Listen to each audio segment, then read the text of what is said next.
بسم اللہ الرحمن الرحیم۔ السلام علیکم ورحمۃ اللہ وبرکاتہ۔ درود شریف۔ اللہم صلی علی سیدنا محمد وعلی آلہ وبارک وسلم۔ میرے محترم بھائیوں، بزرگوں، دوستوں اور عزیز ساتھیوں، آج جو دعا جہنم سے بچنے کی ہے یا جہنم کی آگ سے بچنے کی ہے، فرماتے ہیں کہ اللہ تبارک و تعالی اس دعا کی پڑھنے کی وجہ سے جہنم سے یا جہنم کی آگ سے ہماری حفاظت فرمائیں گے۔ وہ دعا روزانہ فجر کی نماز کے بعد بلا ناغہ بغیر کسی کو بات کیے پڑھنا ہے 7 مرتبہ۔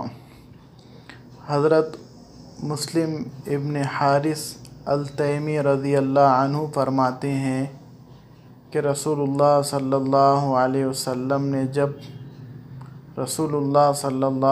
وسلم نے مجھے فرمایا، جب تو صبح کی نماز پڑھ چکے تو بات کرنے سے پہلے یہ دعا پڑھ لیا کر: اللہم اجرنی من النار، او میرے پیارے اللہ، مجھے جہنم کی آگ سے بچا لیجئے، یا مجھے آگ نار سے، جہنم کی نار سے، جہنم کی آگ سے پناہ دے دیجئے۔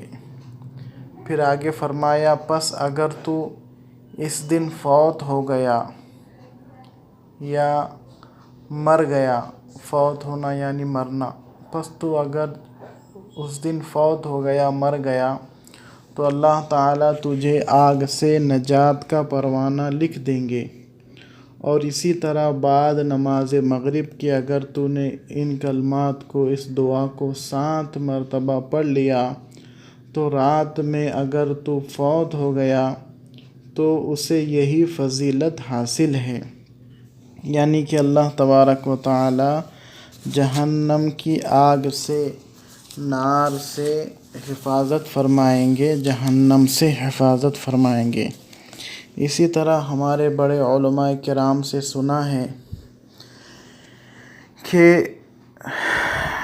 دنیا کی آگ سے زیادہ خطرناک اور درجے میں 69 درجے بڑھی ہوئی وہ جہنم کی آگ ہے۔ تو اس آگ سے بچنے کی یہ دعا ہے، اس سے پناہ چاہنے کی یہ دعا ہے۔ ہم تمام حضرات اس کے پڑھنے کا اہتمام کریں۔ اس کے لیے اور یہ ہمارے بڑوں نے بتلایا ہے، علماء کرام نے یہ بات کہی ہے کہ اللہ تعالیٰ دنیا کی آگ سے بھی اس کی حفاظت فرمائیں گے۔